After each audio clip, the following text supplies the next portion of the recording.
Taigi, noriu pademonstruoti, kaip kelis dalykus apie Visual Studio, kurių galbūt nepastebėjote. Čia naudojam 2010 Visual Studio ir norim sukurti paprasčiausiai konsolės aplikaciją, spaudžiam New, Project, pasirenkam iš... ne tą paspaudžiau, taip nedarom.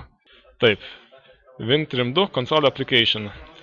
Galima buvo pasirinkti per čia, jeigu nori tiksliau, sugalvojam vardą, demo. Galima pakeisti kelią, kuriuo išsaugosim. Ir spaudžiam Next. Šitoj vietoj patartina nuimti varnelę, kad nebūtų nereikalingų makaronų. Finish. Ta varnelė dažnai palieka ir būna keistumų. Taip. Dabar čia galim viską ištrinti. Ir netgi, jeigu nenuėmėt varnelės, šitą turit palikti. O jeigu nuėmėt, tai irgi galite trinti. Aha. Ir tada galime programos griaučius įsidėti. Jos galim rasti daug kur, pavyzdžiui čia. Ir nukopijuojam. My first C++ program. Tai pabandom, ar veiks. Spaudžiam geriausia Ctrl F5. Prieš tai galima pasirinkti debug, build tiksliau, solution. Čia jis rodo, kaip sekasi kompiliuoti, bet dar programos nepaleis. Vienas succeeded reiškia pavyko. Jeigu rašytų vienas failed, reiškia nepavyko. O paleisti Ctrl F5. Hello world parašė ir sako press any key. Palaukia, kol pamatysim, kas įvyko. Kad nerašinėtų tokio keisto čia makaroniuko, mes galim parašyti uses namespace std. Tada using turbūt. Using. Jis tiesiog nurodo, kad tai yra vardų sritis, čia galiojantis standartinė std, standard. Pabandom per naują, žiūrim ar tas pats. Viskas tas pats, valio. Nu ką, galim dabar prašyti ciklą. For, taip, int I lygu 5, tarkim, I mažiau už 10, I plus plus. Taip. Gražiai sulygiuojam ir pabandom paleisti. Taip. Ctrl F5. Hello world, hello world, hello world. Veikia. Gerai. Tada dar padarom, kad perkeltume eilutę ir dar galim grąžinti reikšmę. Return 0. Standartiškai funkcija pagrindinė turi grąžinti skaičių, kuris reiškia jos, parodo ar sėkmingai baigia darbą. 0 reiškia sėkmingai. Kitais atvejais gali reikšti kažkokią klaidą. Va, gerai, viskas gražu. Dabar padarom kokią nors specialiai klaidelę, kad matytume, kaip tų klaidų ieškoti. Pavyzdžiui, pametam kokią nors skliaustą. Pabandom Ctrl F5. Va, parašo. Vienas failed. Ir dar parašo, buvo klaidų, ar norėtumėt pratęsti su paskutinė sėkminga programa. Mes sakom no, nes jis paleistų ankstesnę programą. Mums neįdomu, kaip buvo anksčiau. Ir čia man iškart iššoka klaidų langas. Jeigu toks nepasirodo, jūs galite jį surasti štai čia. View error list. Pas kitus dar būna kažkaip tai sutraukti tie langai. Būna view, paskui other windows ir tada error list. Nu ir pažiūrim, ką čia rašė. End of file found before left brace. Kažkur vienžas su skliausteliais bėda. Gerai, kokią nors kitą klaidą. Tokia labai dažnai pasitaiko pradžiai. Pritrūksta kabletaškio. Čia arba čia. Ir pabandom vėl. Taip, vėl problemos. Man iškart iššoka tas langas. Jeigu neiššoka, paspaudžiam čia jį. Rašo syntax error missing kabletaškis before skliaustas. Skliaustas čia paraudonavęs. Reiškia, kad prieš jį trūksta kabletaškio. Jo, iš tiesų trūksta šitoj eilutėje. Tai mes čia jį ir paspaudžiame. Nu, padarom dar vieną kintant, ką nors. Pabandom, veikia. Gerai. Sukuriam dar vieną kintamai. Kad būtų įdomiau, gerai, dar darom neįdomiai.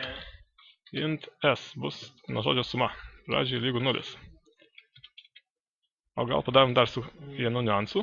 Ir kiekvieną kartą S padidinsim plus I. Ir atspausdinsim.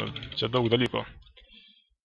Atspausdinam I, dedam tarpą, atspausdinam S.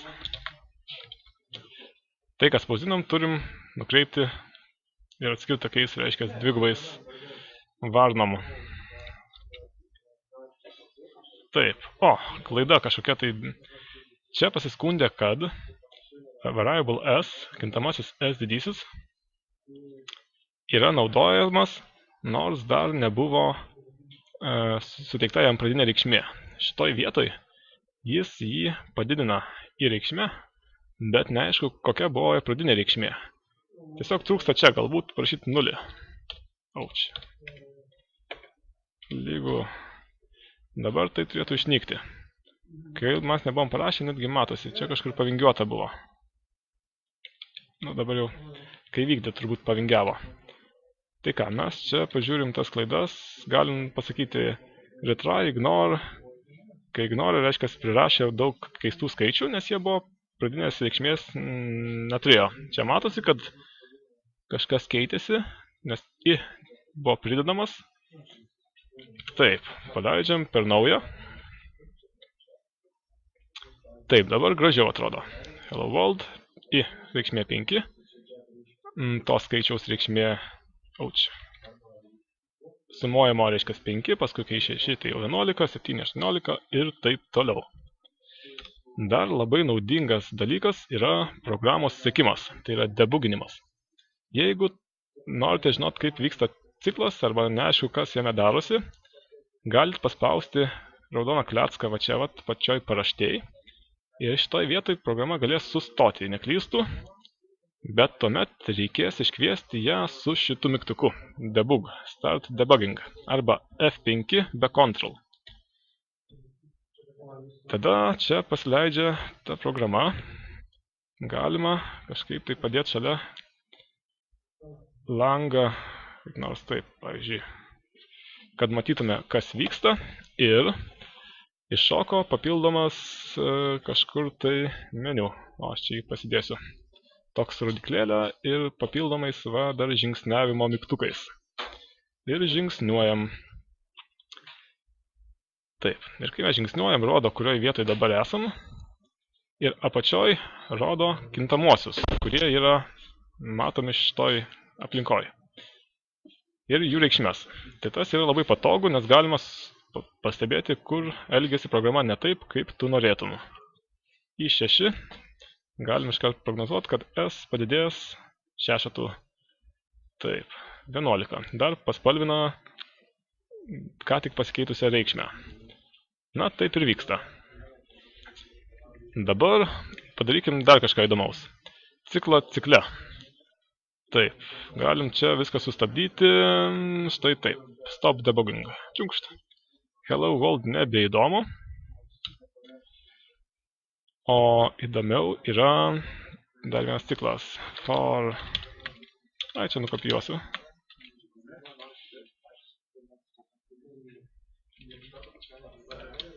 Pabandysim piramidę padaryti. Atsimenat, reikėjo kažkurioje 2 daly. I lygu 0. Ir čia jau bus nebe I. Čia J kokį nors kintamai kitokį. Taip. I tebūnė nuo 0 didėja iki 5. Palaipsniui. Arba gal taip. O čia J didėja. Ir mes turim daug kartų spausdinti tas J reikšmes. S net nebereikia, pasirodo.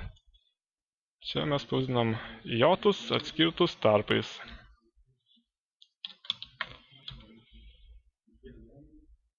Ir pabandom. O, prirašė viską iš eilės. Kodėl taip keistai? Mums reikėjo, kad peršokti naują eilutę. Aš tai kaip ir įtariu. Mums reikia tada, kai čia vadinasi išorinis ciklas, čia vadinasi vidinis ciklas. Tas išorinis ciklas turėtų eiti po vieną eilutę, o vidinis eilutėje išdėstyti jos elementus. Tai eilutės pabaigoje reikia endline'o. Taip, pabandom. O, veikia, bet vėl kažko per daug prispausdina. Jeigu norim piramidės, tai mums reikėtų pradėti ne nuo 0, o nuo 1 ir taip nupjauti pusę.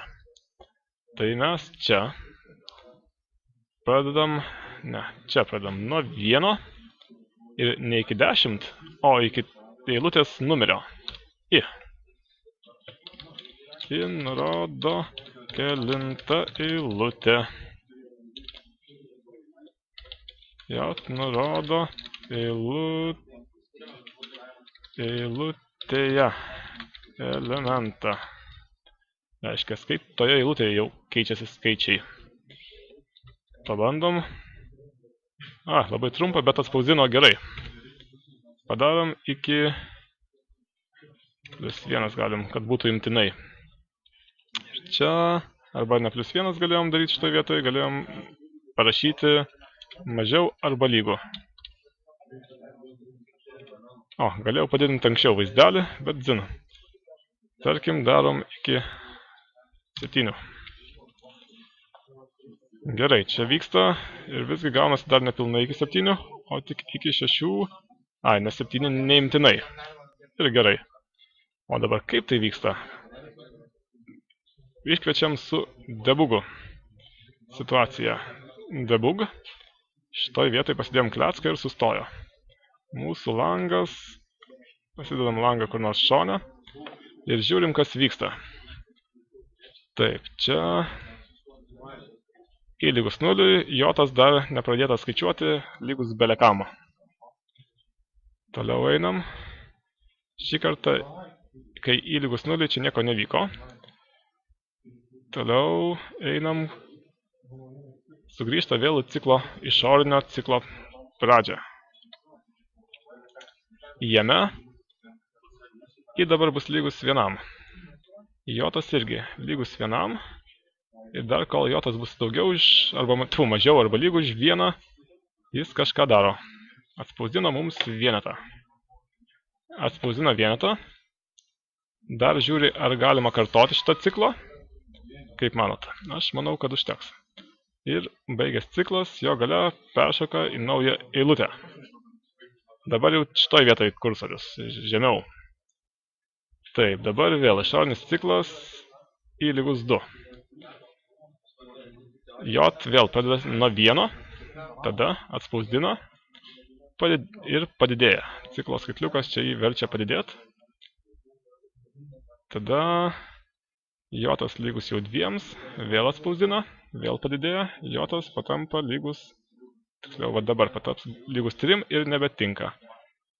Jis vėl peršoks į sekančią eilutę. Gerai. Ir taip toliau, reiškia, matosi, kada vyksta kartojimas vidiniam cikle, kada jis baigėsi ir vėl grįžta į išorinį ciklą. Tai yra šiaip žiauriai patogu, kai programa elgiasi keistai.